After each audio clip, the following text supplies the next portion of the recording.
오늘 9월 월삭 기도의 이 말씀으로 선한 영향력을 끼치는 삶, 이런 제목으로 느헤미야서 5장 14절에서 19절 말씀을 함께 살펴보도록 하겠습니다. 미국에서는 동료 CEO가 자기와 함께 일할 동료를 결정할 때 이 적용한 룰이 있다고 합니다. 룰이 그게 웨이터 또는 웨이트리스 룰이라는 게 있다고 해요. 이 웨이터 룰이라는 게 어떤 것이냐면은, 내 CEO가 자기 동료가 될 사람이, 자기에게 엄청 잘한다 하더라도, 그 사람이 다른 웨이터나 또는 웨이트리스 같은 사람들에게 아주 무리하게 대한다면, 그는 이제 CEO의 동료가 될 만한, 적합한 사람이 아니다. 라고 판단한다는 그런 룰이라고 해요. 그래서, 좀 하급 직원에게, 힘이 없는 하급 직원에게 거칠고 무례하게 대하는 사람은 나중에 CEO가 되었을 때 높은 수준의 리더십을 그 사람에게서 이렇게 기대하기 어렵다고 생각한다는 것이죠. 그래서 그런 사람들은 그래서 동료로서 이렇게 세우지 않는 그런 규칙이 있다고 합니다. 정말 그런 것 같습니다. 이 하급 직원, 또 힘이 없는 사람에게 무례하고 거칠게 대하는 사람은 그에게서 이렇게 높은 수준의 리더십을 기대하기가 어려운 것 같습니다. 그래서 우리도 이렇게 우리와 함께 할 사람들을 뽑을 때 그 사람의 어떤 능력이나 그 사람의 어떤 됨됨이도 봐야 되겠지만, 무엇보다 그 사람의 됨됨이 중에서도 약한 사람들을 어떻게 대하는지, 이런 것들을 눈여겨 볼 수 있으면 좋겠습니다. 그래서 우리 부르심의 가족들도 동료를 우리가 선택해야 되는 상황이 올 때에 그런 것들을 잘 살피면 좋을 것 같습니다. 오늘 본문을 보면, 그런데 이제 유다 총독으로 임명을 받고 아닥사스드 왕 20년부터 32년까지 12년 동안 이 유다 총독으로 근무했던 이 느헤미야의 이야기가 나옵니다. 느헤미야 잘 아시겠지만 예루살렘 성벽 재건에 아주 놀라운 결과를 가져온 인물 아닙니까? 그리고 유다 총독이라면 바사 제국이 유다에 세운 행정부에서 가장 큰 힘과 권력을 갖고 있는 그런 사람입니다. 이런 높은 자리, 힘과 권력이 있는 자리에 앉게 되면 사람들이 흔히 어떻게 변합니까? 힘이 있고 권세가 있으면 좀 권세를 부리고 또 폭력을 어떤 힘을 이렇게 막 사용할 수도 있지 않습니까? 그래서 여기 15절에 보면 이 느헤미야 이전에 있었던 총독들 얘기가 나오는데, 여기 보니까 표현이 백성에게서 양식과 포도주와 또 은 40세겔을 그들에게서 빼앗았고, 또한 그들의 종자들도 백성을 압제하였으나, 이렇게 나와요. 그러니까 힘이 있으면 보통 대부분의 사람들은 이 총독들처럼 이렇게 빼앗거나 또는 압제하거나 이러기 마련입니다. 그래서 참 그렇게 실제로 했다고 하는데, 이런 분위기 속에서 시대 분위기가 그래요. 막 총독이 되고 또 아주 고위공직자가 되면 그런 힘을 가지고, 그런 권세를 가지고 또 다른 힘없는 사람들을 압제하고 또 그렇게 행포를 부릴 수 있는데, 그런데 놀랍게도 이 느헤미야는 12년 동안 유다 총독을 하면서도 어떻게 했다고 이렇게 나오느냐면은 그가 이렇게 이 백성들로부터 이렇게 사리사욕을 채우기 위해서 그렇게 행하지 않고, 날마다 여기 보니까 이 성벽공사에 힘을 다하고, 16절에 보니까 성벽공사에 힘을 다하고 또 오히려 이렇게 솔선수범하면서, 뒤에 본문에 보면 이 느헤미야가 오히려 유다 백성들을 먹을 것을 공급하고 대접하는 이런 장면까지 나옵니다. 그래서 참 그 결과 이 느헤미야 시대에 느헤미야를 통한 선한 영향력이 흘러가서 이 유다가 이렇게 성벽을 재건한 이후에, 성벽을 재건하고 보통 더 어려운 상태로 갈 수도 있었을 텐데 백성들 가운데 영적인 회복이 일어나게 되고, 그 영적 회복으로 말미암아 기원전 400년경인데 느헤미야가 활동하던 시대가 그런데 그 영적인 그 회복으로 인해서 예수님 오실 때까지 유다 공동체가 나라가 주권이 없는 가운데도 이렇게 유다 백성이 남아 있게 되는 그런 기초를 놓았다고 할 수 있겠죠. 그래서 그 선한 영향력, 느헤미야는 어떻게 이렇게 힘과 권력이 있으면서도 참 그것으로 남을 압제하거나 강탈하지 아니하고 선한 영향력을 끼치는 그 삶을 살았는가? 이걸 보면서 우리가 느헤미야의 이런 선한 영향력의 비결을 배우면서 오늘날 우리가 참 이런 돈이 최고고 물질이 최고고 또 황금을 숭배하는 이런 시대 속에서 그런 어떤 그 공권이나 권력에 이 어떤 휘둘리는 것이 아니라 하나님의 백성으로서 선한 영향력을 이렇게 끼치는 사람으로 살 수 있을지를 한번 생각해 보려고 합니다. 느헤미야는 어떻게 이런 선한 영향력을 끼치는 사람을 살았는가? 첫 번째는 그가 하나님을 경외하는 사람이었다는 것입니다. 여기 15절을 보시면 그가 이전 총독들처럼 백성들에게서 은 40세겔을 빼앗거나 또 아니면은 그들을 압제하지 않고 또 오히려 그들의 땅을 불법적으로 이렇게 이렇게 높은 이자로 대출을 해주고 못 갚을 때 그 땅을 이렇게 자기 땅으로 만들고 그런 관리들이 많았는데 그렇게 하지 않고 그들의 땅도 뺏지 않고 그렇게 할 수 있었던 이유가 여기 15절 뒷부분에 보면 나는 하나님을 경외함으로 이같이 행하지 아니하고 이렇게 되어 있습니다. 그래서 그 느헤미야도 이전 총독들처럼 사실은 백성들에게 양식과 포도주 또 은 40세겔을 이렇게 노구로 이게 총독의 노구로 받아낼 수 있는 그런 사람이었습니다. 그리고 실제로 그렇게 유다 백성들로부터 양식과 포도주, 은을 받아도 그것이 문제가 있는 것은 아니었습니다. 그런데 그는 그것을 포기합니다. 은 40세겔과 이 양식과 포도주를 백성들로부터 가져오는 일을 포기합니다. 왜 그렇습니까? 이 백성들이 너무 힘든 상태 가운데 있었기 때문에 이 백성들의 힘든 상태에 있는 그들에게서 저 양식과 포도주와 또 이렇게 은을 가져왔을 때에 그 백성들이 이렇게 겪어야 될 어려움을 생각하고 자기가 총독의 녹을 포기한 것이 총독의 봉급을 포기한 것이죠. 그래서 이런 거룩한 그 포기의 이유가 뭐냐면은 하나님을 경외함으로 이같이 행하지 않았다. 하나님이 내가 이렇게 와서 이 백성들을 돌보고 하는 이 일을 어떤 세상의 기준으로 녹을 보고 이 일을 하고 있는 것이 아니라 하나님을 경외함으로 하고 있었기에 하나님을 참으로 경외하는 자로서 이 백성들을 이렇게 이로부터 수탈하는 빼앗는 일을 하지 않았다 하는 것입니다. 그래서 이 느헤미야를 통해서 우리가 잘 아는 것처럼 52일 만에 그 146년 동안 무너져 있었던 예루살렘 성벽 586년에 무너졌고 그로부터 BC 444년경에 느헤미야가 돌아왔는데 146년 동안 거의 이렇게 방치되어 있었고 또 그런 성벽을 52일 만에 재건할 수 있는 그런 놀라운 백성들의 이런 단합된 힘이 어디서부터 온 것인가? 바로 이런 느헤미야의 솔선수범함, 하나님을 경외함으로써 자신의 기득권을 포기하고 그리고 그런 가운데 헌신하는 그 모습이 이스라엘 백성들 가운데 느헤미야를 따르는 선한 영향력을 따르는 그런 이렇게 결과가 된 것이죠. 그렇습니다. 우리가 참 선한 영향력을 끼치는 삶을 살아야 되겠지요.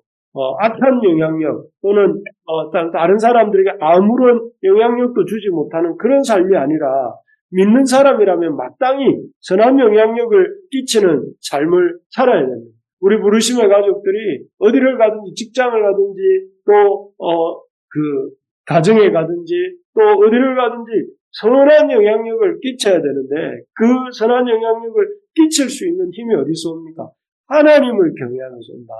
하나님을 경외하고 또 세상의 기준으로 사는 것이 아니라 그 하나님의 말씀과 말씀의 기준과 진리의 기준으로 살 때 세상의 기준으로 보면 너끈히 총독의 녹을 요구하고 봉급을 요구하고 식량과 양식과 또 은을 요구할 수 있지만 그것이 아니라 하나님을 경외함으로 그것을 이렇게 포기하니까 그 포기의 모습, 백성들로부터 빼앗는 일을 포기하니까 그것으로 인해서 그가 선한 영향력을 가졌던 것처럼 우리가 그런 어떤 우리의 삶이 선한 영향력을 끼치는 삶이 되려면 무엇보다 이 하나님의 기준대로 살아야 된다. 말씀의 기준으로 살아야 된다. 진리의 기준으로 살아야 된다는 것입니다. 그래서 여러분, 우리 옛말에 금묵자흑이라는 말이 있잖아요. 묵을 가까이 하는 사람은 검게 된다는 말인데요. 그런 것처럼 우리가 그 반대로 하나님 말씀을 가까이 할 때에 하나님의 기준으로 살아갈 수 있고 하나님의 기준으로 살아갈 때에 우리의 삶에 선한 영향력이 생기는 것입니다. 그래서 여러분, 예수님께서 말씀하신 것처럼 이 9월 한 달에는 떡으로만 살지 말고 하나님 말씀으로 사는 저와 우리 부르심의 가족들 되시기를 바랍니다. 예. 아멘. 또한 두 번째로 보면 이 느헤미야의 선한 영향력을 끼치는 삶은 어디에서 왔는가? 유다 백성을 사랑하면서 왔다 하는 것입니다. 제가 17절, 18절을 한번 읽어드리겠습니다. 또 내 상에는 유다 사람들과 민장들 150명이 있고 그 외에도 우리 주위에 있는 이방 족속들 중에서 우리에게 나아온 자들이 있었는데 매일 나를 위하여 소 한 마리와 살찐 양 6마리를 준비하며 닭도 많이 준비하고 열흘에 한 번씩은 각종 포도주를 갖추었나니 비록 이같이 하였을지라도 내가 총독의 녹을 요구하지 아니하였으면 이 백성의 부역이 중함이었더라. 이렇게 되어 있습니다. 우리가 앞에서 이렇게 느헤미야의 선한 영향력이 거룩한 포기, 자신이 마땅히 받을 수 있는 총독의 녹을 이렇게 받지 않았다고 했습니다. 그 받지 않으면서 그 하나님 경외함으로 이렇게 살아가는 그 모습에서 그런 선한 영향력이 나왔다고 했는데요. 여기에 보면 그 녹을 받지 않은 정도가 아니라 여기에 보면 이 느헤미야가 매일같이 그 상을 차렸는데 이 느헤미야 주변에는 약 150명 유다 사람들과 민장들 150명 또 이방 족속들 중에서 자기에게 나온 자들 이 사람들을 위해서 소 한 마리와 살찐 매일 자기를 위하여 소 한 마리에 살찐 양 6마리 닭 또 포도주 이런 것들을 이렇게 차려서 내놓았다는 거예요. 그래서 이건 다 어디서 나온 돈으로 한 걸까요? 이 느헤미야 사비에서 사제에서 털어서 한 것이죠. 그래서 이렇게 날마다 이렇게 제공한다는 것은 그야말로 자신의 어떤 모든 것들을 내어놓아야 될 만큼 이 많은 양이일 것 같습니다. 그런데 저는 문득 이 본문을 보면서 그런 생각이 들었습니다. 마치 배고픈 굶주린 자식을 사랑하는 어머니가 굶주린 자식들의 먹을 것을 넘치도록 이렇게 준비해서 자식들의 배를 불려주는 모습. 느헤미야의 마음 속에 그런 마음이 있었던 게 아닌가. 이 줄이고 또 열악한 환경 속에서 포로된 땅에서 돌아와가지고 이 성전을 재건하고 약속의 땅을 지키고 있는 이 유다 백성들을 바라보면서 그 배고픈 자식을 배불리 먹이고 싶어하는 그 어머니처럼 이 느헤미야가 자기가 이 바사 땅에서 얻은 그 많은 소유들을 가지고 와서 기꺼이 그 유다 백성을 위해서 이렇게 베풀고 있는 그래서 이 모습 속에서 저는 느헤미야가 진정 하나님을 사랑하는 사람이구나. 돈을 사랑하는 사람이 아니라 하나님을 사랑하는 사람이구나. 하나님을 사랑해서 하나님을 사랑하기 때문에 자기의 가장 귀한 재산도 이렇게 내어놓는구나 하는 생각과 동시에 참 유다 백성들을 사랑하는구나. 그래서 앞에서도 말씀드린 것처럼 엄마가 자식을 먹이는 것처럼 또 자기 재산이 줄어드는 것에 전혀 개의치 않고 그렇잖아요. 부모님은 그 자식의 그 먹는 모습이 제일 보기 좋습니다. 그러니까 자식이 이렇게 뭘 먹을 때, 뭘 먹고 싶다고 할 때 그걸 아끼고 안 사주는 부모는 없어요.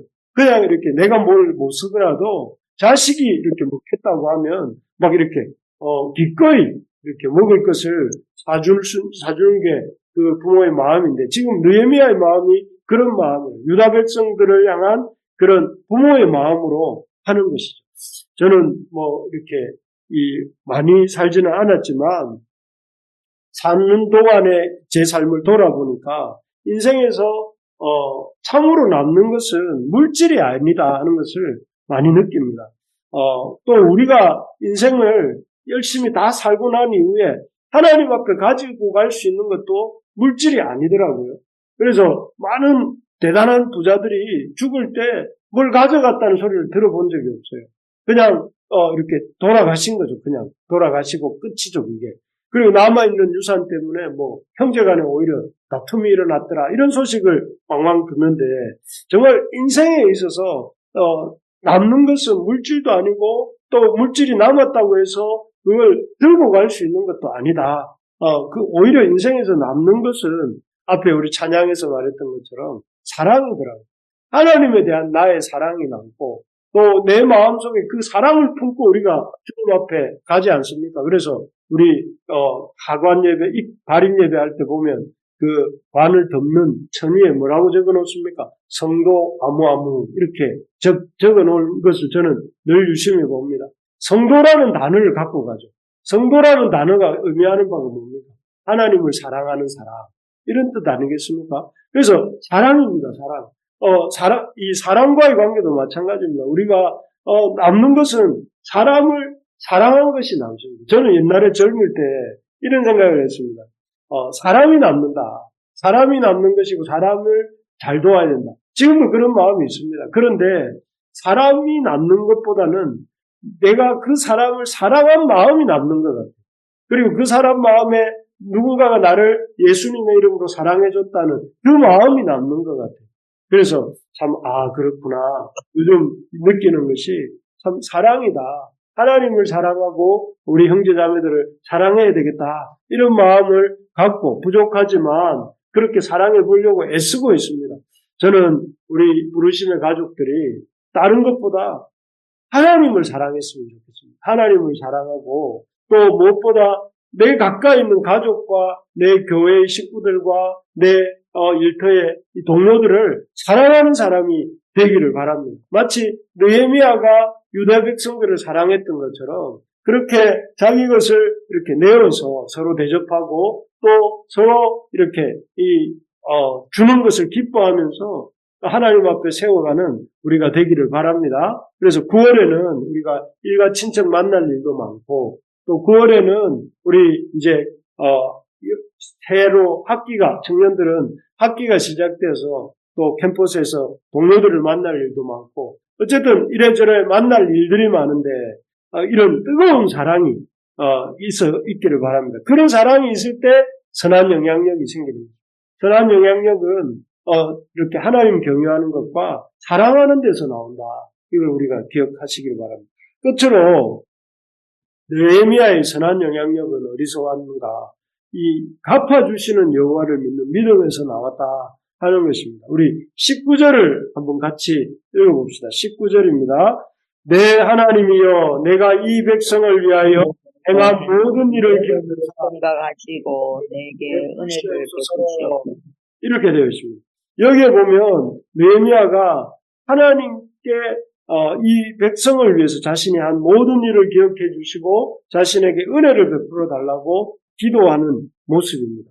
사실 잘 아시겠지만 느헤미야서에 가장 많이 나오는 장면 중 하나가 무엇인지 아시겠습니까? 그것은 방금 본 것처럼 느헤미야가 기도하는 장면입니다. 느헤미야가 이렇게 그 유다 땅에 오기 전에도 이렇게 왕 앞에서 기도하는 장면이 나오고 또 그 대적들이 와서 느헤미야를 흔들어 놓을 때도 이렇게 기도하는 장면이 나오고 지금 방금 본 것도 이 백성들에게 이렇게 자기의 소유로 베풀면서 하는 것도 이 기도하는 모습으로 나옵니다. 참 사실 느헤미야도 우리와 똑같은 성정을 가진 사람입니다. 그래서 그도 우리처럼 돈 욕심도 많았을 것입니다. 돈을 더 많이 갖고 싶고 자기 돈 아끼고 싶고 그랬을 것입니다. 또 이 다른 사람들에게 베푸는 것보다 베품을 받는 것을 더 좋아했을 것입니다. 우리와 똑같이. 그리고 굳이 이렇게 힘들게 바사 땅 떠나서 이 유다 땅에 와서 총독으로 힘들게 살고 싶지 않았을 것입니다. 그냥 그 잘 나가는 그 왕의 술 맡은 가문으로서 그냥 바사 땅에 살고 싶었을 것입니다. 그런데 그가 이렇게 이 모든 것들을 자기 개인적인 욕망과 욕심을 내려놓고 이 유다 땅까지 와서 자기가 가진 것을 아낌없이 베푸는 삶을 살 수 있었던 비결이 뭘까요? 이번 주일날 우리 나누었던 말씀 제목하고 말씀 제목 속에 답이 있습니다.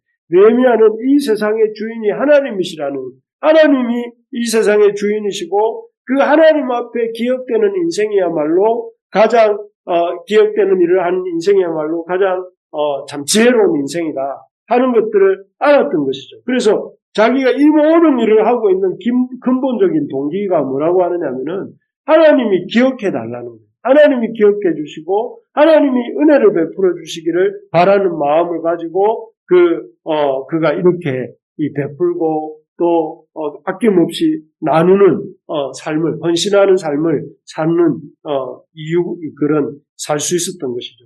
정말 그렇습니다. 저도 그렇게 생각합니다. 여러분도 그렇게 생각하시기 바랍니다. 하나님이 기억하시는 인생, 가장 복된 인생입니다. 세상에서 오만 것을 다 누리고 모든 것을 다 갖고 다 누린다 할지라도 하나님이 이렇게 기억하지 않으시는 인생은 어떻습니까? 그야말로 아무리 그 인생이 커도 여러분 물에 보면 가끔 이렇게 물이 떨어지는데 보면 물거품들이 막 생기잖아요. 근데 그런 물거품 중에는 생각외로 엄청나게 큰 크기의 물거품이 생깁니다. 그런데 그런 물거품은 어떻습니까? 존속되는 시간이 1초도 안 됩니다. 펑 터져버려요. 그게 바로 이 하나님하고 기억하지 않는 인생이 그런 인생입니다. 아무리 참 대단한 삶을 이 땅에서 살고 거창해 보이고 화려해 보인다 할지라도 하나님이 기억하지 않으시는 인생은 그야말로 물거품 같은 인생이에요. 펑 터지고 없어져 버리는 인생입니다. 반면에 아무리 보잘것없어 보여도 정말 세상 사람들이 주목하지 않는 그런 아주 작은 인생이라 할지라도 하나님이 기억하시는 인생. 사실 우리 생각해 볼 때 바사의 수산이라고 하는 성에 비하면 이 이스라엘의 예루살렘이라고 하는 이곳은 얼마나 변방입니까? 그리고 바사에서 왕의 2인자로 있던 시절에 비하면 유다 총독이라는 건 얼마나 보잘것없는 자리겠습니까? 상대적으로 볼 때. 그런데 하나님은 바사에 있을 때의 느헤미야보다도 여기 유다에 와서 살고 있는 느헤미야를 성경에 더 많이 기록하고 있어요. 그것을 뭘 의미하는가 하면은 하나님은 하나님을 의식하고 하나님 앞에서 사는 그 인생을 기억하신다 하는 것이죠. 그래서 여러분 우리가 기억해야 될 것이 하나님이 내 인생을 기억하시는, 눈여겨보시는, 하나님이 내게 참 은혜를 베푸시고 싶어 하시는 그런 인생이 되고자 우리가 믿음을 갖고 그렇게 기도하며 살 때에 그런 인생이 선한 영향력이 있습니다. 그래서 여러분, 우리의 삶 속에 하나님을 이렇게 의식하면서 하나님께서 은혜 베푸실 것을 소망하면서 이렇게 나아가는 우리의 삶이 되기를 바랍니다. 그래서 저는 우리 크리스찬들이 우리 부르심의 가족들이 신속하게 정말 회복하고 또 소망해야 될 것들이 선한 영향력이 우리의 삶에 나타나기를 이렇게 기도하고 또 애써야 된다고 생각합니다. 그래서 우리 믿는 자들이 우리 가정에서든 우리의 일터에서든 선하다고 평가를 받는, 저 사람을 참 이렇게 따라가고 싶은 그런 본이 되는 인생, 그런 인생이 될 때에 자연스럽게 안 믿는 사람들이 우리를 보고 우리가 믿는 하나님에 대해서 생각하게 되겠죠. 그래서 여러분, 우리가 악한 영향력 아니면 아무런 영향력도 없는 그런 인생이 아니라 선한 영향력을 끼치는 그런 우리가 되기 위해서 하나님을 경외하고 하나님을 사랑하고 이웃을 사랑하고 내 것을 내어서 남을 대접하고 또 그리고 무엇보다 우리가 하나님께 기도하면서 하나님이 갚아주실 것을 기대하면서 살아가는 저와 우리 부르심의 가족들 다 되시기를 주님의 이름으로 축복합니다.